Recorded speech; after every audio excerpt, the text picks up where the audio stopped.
Hi, I'm a Grace College graduate, and I started my teaching career here 52 years ago. And I have a quiz question for you. What do these diverse populations all have in common? Indians, immigrants, entrepreneurs, industrialists, educators, entertainers, and evangelists? Well, the answer is all of those populations at some time or another were greatly attracted to a beautiful hillside, a mile-long hillside overlooking a pristine lake. Today we call it Winona Lake, and that's the home of our college. But first, Indian tribes, Native Americans, lived on that beautiful hillside because it was surrounded by woods full of game, and the lake was abundant with fish and fowl. But they also loved this area because the hillside was dotted with dozens of artesian wells, natural springs that sprang out of the earth, crystal clear and cool.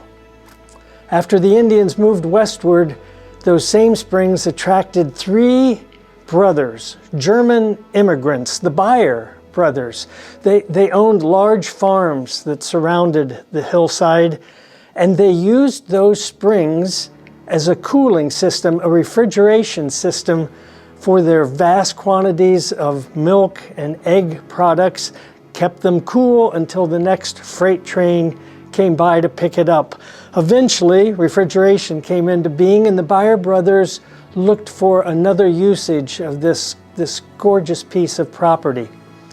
And they very, very wisely turned it into an amusement park, a sort of a Victorian Disneyland, filled with activities, a beautiful hotel, an auditorium, and for over 10 years, it was one of the most popular resorts for families in the Midwest.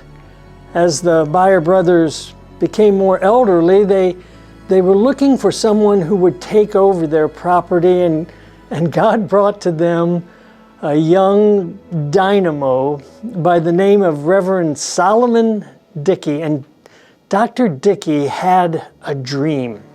He wanted to begin an assembly ground, a huge meeting area where Christians from all over the country would come for three purposes. First of all, for spiritual refreshment. And secondly, for education, educational knowledge and challenges. And finally, just for relaxation and enjoyment. And the Bayer brothers were fascinated by Dr. Dickey's dream, and they sold him the property in 1895, and Spring Fountain Park, that was the name the Bayer brothers used because of the springs, became the Winona Lake Assembly. And within a very, very short time, a number of America's most influential and wealthy industrialists became fascinated by Reverend Dickey's dream, and with their financial support, men like John Studebaker and H.J. Hines, the grounds grew, the activities grew. This is so fascinating. Some of the most famous performers, entertainers in the entire world, the most famous opera star, Madame Schumann-Heink, and the world's best-known band leader, John Philip Sousa, and the best-known humorist, Will Rogers, all came to Winona, and crowds, vast crowds, packed the grounds. At the same time, there was a great deal of education. The most well-known lecturers in America, Booker T. Washington, Helen Keller, William Jennings Bryan, they challenged the audiences with knowledge. And certainly, in Reverend Dickey's mind, most importantly, evangelists. The most famous preachers and evangelists in the world came to speak at Winona.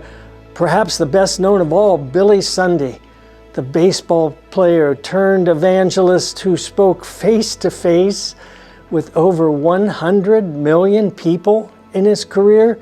Sunday spoke here and loved Winona so much that he and his wife made it their permanent home. And shortly after Sunday's demise, another young man by the name of Billy Graham. Billy and his friends started an international movement called Youth for Christ, started it here in Winona, and at the end of one of their sessions, Billy and his friends planned his very first evangelistic crusade, the Crusade of 1949, here in Winona Lake. An amazing history, but what does that have to do with you today? Why does this place still fascinate people? Why is Grace College so proud that it's our home? Well, those woods that surround the hillside now contain wonderful biking and hiking trails and frankly, some of the very, very best off-road bike trails in the Midwest. The lake, well, the lake is still pristine and still provides great recreation for our community as well as our college students, as well as a wonderful park system. And last but not least, the old assembly grounds now house the Village at Winona, a series of wonderful restaurants and shops. So, now that you know a little bit about our history, I'd like to invite you to come visit us. Come see how Winona moves you. We'd love to have you.